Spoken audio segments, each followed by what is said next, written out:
Thomas ലീഹായുടെ പാദസ്പർശത്താൽ വിശ്വാസപുളകിതമായ ഭാരതമണ്ണിൽ എത്രയെത്ര പുണ്യാത്മാക്കളാണ് മൺമറഞ്ഞു പോയത്. ആ പുണ്യാത്മാക്കൾക്കിടയിൽ സഹനത്തിന്റെ മാലാഖയായി പ്രപഞ്ചം മുഴുവൻ സൗരഭ്യം വരുത്തി ആത്മീയ തേജസ്സോടെ ശോഭിച്ചു നിൽക്കുന്ന ഏക നക്ഷത്രമാണ് വിശുദ്ധ അൽഫോൻസാമ്മ. ഒരു ജന്മം മുഴുവൻ സഹനത്തിന്റെ മാലാഖയാകാൻ ദൈവം തെരഞ്ഞെടുത്ത അൽഫോൻസാമ്മയുടെ ജീവിതത്തിൽ നിന്ന് ഒരേട് ഇവിടെ അവതരിപ്പിക്കുന്നു.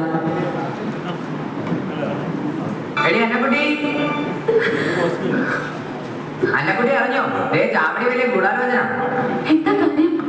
കാര്യത്തിന് വലിയ പുതുമയൊന്നുമില്ല. നിന്റെ കല്യാണക്കാരൻ തന്നെ. ഇപ്പോൾ അപ്പനും വന്നിട്ടുണ്ട്. നീ ഞെട്ടണ്ട, ഇത് നടന്നത് തന്നെ. ഈ ഞായറാഴ്ച ഉറപ്പില്ല 25 പേരാ ഇങ്ങോട്ട് വരുന്നത്. പോർക്ക്, താറാവ്, കരിമീൻ, കട്ട്ലേറ്റ്, പോത്ത് ലിസ്റ്റ് വരെ തയ്യാറായി കഴിഞ്ഞു. അപ്പം എന്തേ പാചകക്കാരനെ അടിക്കാൻ കുഞ്ഞാപ്പി വിട്ടു കഴിഞ്ഞു.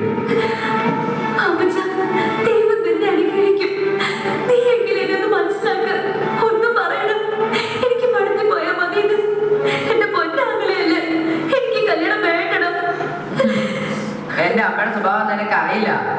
മുറിക്ക് വീട്ടിൽ പൈലോച്ചൻ, അതായത് എന്റെ അപ്പം പോലും 5 കോല അകലെ തന്നെ വർത്താനം പറയൂ. പിന്നെ ആയി കറിവേപ്പില. നീ ഇവിടുത്തെ രാജകുമാരിയല്ലേ? നീ തന്നെ ഇത് കാലുപിടി. എന്നെ വിട്ടുകളാ മോളെ.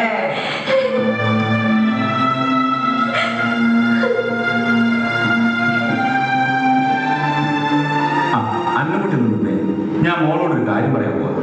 മോൾ അനുസരിക്കും.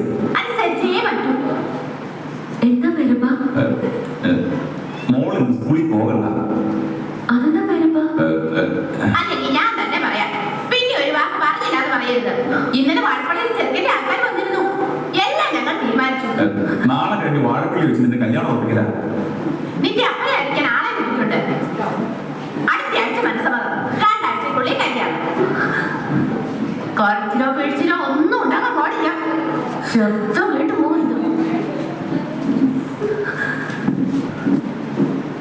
അത്രയും കളിപ്പിച്ച് നീ പറയണ്ടായിരുന്നു. ഒരു കുഴപ്പമില്ല. കുറെ നാളായി ഞാൻ കാല് പിടിക്കുന്നു. കുറെ ഏറെ കൊഞ്ചിച്ചു. എന്റെ മോക്ക് നല്ലതേ വരൂ.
ജീവിതത്തിലെ ഏറ്റവും പരീക്ഷണം നിറഞ്ഞ ദിവസമായിരുന്നു അത്.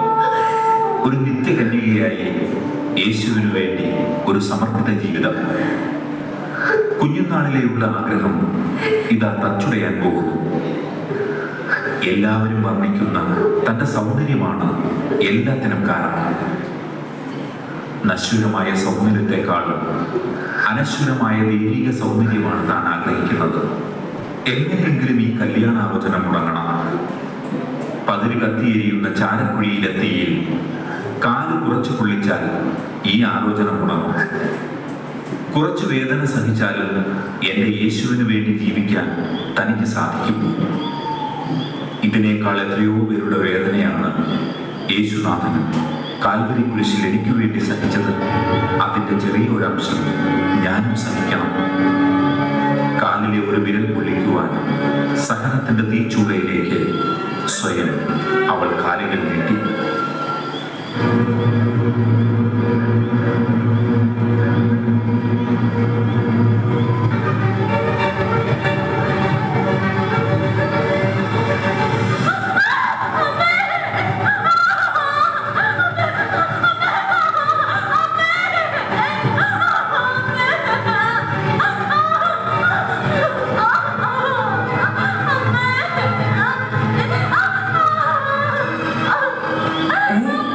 അന്നക്കുട്ടി ശബ്ദമല്ലേ കേൾക്കുന്നേ? ആരോടെ കരയുന്നേ? അന്നക്കുട്ടി നിനക്ക് അന്നക്കുട്ടിയെ അന്നക്കുട്ടി നീ എവിടെ അന്നക്കുട്ടി? നീ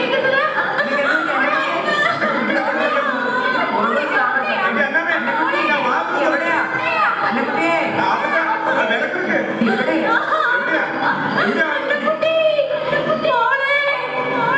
അങ്ങനെ അഗ്നിയിൽ സുടം ചെയ്ത കന്യാത്വം തമ്പുരാന് സമർപ്പിക്കാനായി അന്നക്കുട്ടി 1927 പെന്തക്കോസ്താ ദിനത്തിൽ ഭരണങ്ങാനത്തെ ക്ലാരമഠത്തിൽ ചേർന്നു. 1930 മെയ് 19 സഭാവസ്ത്രം സ്വീകരിക്കുകയും ആഗസ്റ്റ് 12 1936 നിത്യവ്രത വാഗ്ദാനം നടത്തുകയും ചെയ്തു. 1946 ജൂലൈ 28 ദൈവസന്നിധിയിൽ വിലയം പ്രാപിച്ച അൽഫോൻസാമ്മ 1984 ധന്യയാവുകയും 1986 ഫെബ്രുവരി 8 കോട്ടയത്ത് വെച്ച് പരിശുദ്ധ പിതാവ് ജോൺ പോൾ രണ്ടാമൻ മാർപ്പാപ്പ വാഴ്ത്തപ്പെട്ടവളായി പ്രഖ്യാപിക്കുകയും ചെയ്തു. 2008 ഒക്ടോബർ 12 പരിശുദ്ധ പിതാവ് ബെനഡിക്ട് 16 മാർപ്പാപ്പ അൽഫോൻസാമ്മയെ വിശുദ്ധിയുടെ സഹന തേജസ്സായി ഉയർത്തി. സഹനത്തെയും രോഗത്തെയും ദൈവത്തിന്റെ മൃദുലമായ കൈവിരൽ തുമ്പുകളുടെ കാരുണ്യ സ്പർശമായി അനുഭവിച്ച അൽഫോൻസാമ്മ സ്നേഹത്തിന്റെ തിരയൊടുങ്ങാത്ത സാധനമായിരുന്നു. ആ സഹനത്തിന്റെ മാലാക നമ്മുടെ ജീവിതപാതയിൽ എന്നും വെളിച്ചം. ഭാരതത്തിലെ പ്രഥമ വിശുദ്ധിയായ വിശുദ്ധ അൽഫോൻസാമ്മ ഇത് കുഞ്ഞുങ്ങളിലൂടെ നമുക്ക് മുന്നിൽ.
കൃഷ്ണമൂലം